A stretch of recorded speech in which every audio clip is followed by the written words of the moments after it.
In tonight in business news, official data shows that the gap between China's imports and exports narrowed in September. But analysts say the decline is unlikely to ease the pressure on Beijing to strengthen its currency. The US has been among its strongest critics, claiming China deliberately undervalues the yuan, boosting China's exports by making them cheap.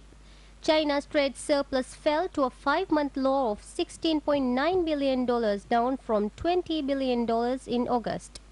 Exports rose 25.1% year-on-year in September to $145 billion, but the pace of growth was slower than the 34.4% growth seen in August. Imports rose 24.1% year-on-year to a record high of $128.1 billion compared with August's growth of 35.2%. Despite the trade data, Brian Jackson, senior strategist at Royal Bank of Canada in Hong Kong, said that China would still be under pressure to let the yuan appreciate. The US cites its own trade balance with China as evidence that the yuan is undervalued. The US and Europe have also emphasized the importance of the stronger yuan in rebalancing the global economy, increasing imports into developing economies like China. The Chinese government has taken some steps to address its currency policy. In June, China pledged to let the yuan trade more freely against the dollar. Since then, it has advanced about 2% against the US currency. But the US has pressed for China to do more to allow the yuan to appreciate.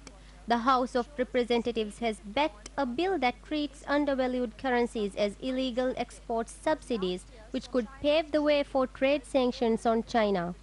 Beijing has said it is resolutely opposed to the bill. China's currency critics will also point to news that yuan reserves of the People's Bank of China have hit a new all-time high of $2.65 trillion that suggests investors are buying the yuan because they view it as undervalued and likely to rise in the future.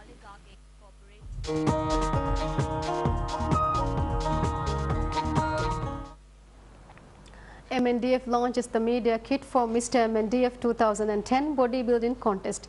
Chief of Defence Force Major General Musa Ali Jalil officially launched the media kit during a ceremony held at Karatukala, Kochi on Tuesday night.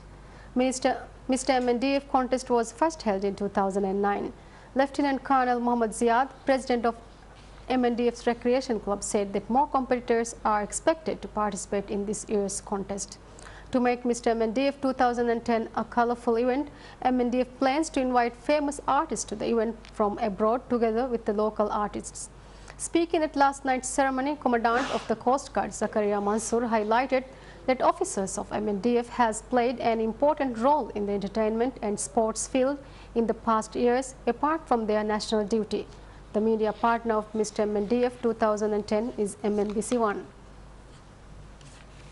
Tom Hicks and George Gillett have failed in their High Court attempts to wrest back controls of Liverpool. The unpopular American co-owners had tried to oust the boardroom rivals that had sanctioned the sale of the club to New England Sports Ventures. But Mr. Justice Floyd ruled they did not have the power to do so. The decision means the sale of NESV can proceed, although club chairman Martin Broughton hinted rival bids may now be considered at a meeting on Wednesday. He declined to confirm that NESV owners of the Boston Red Sox would be the new owners.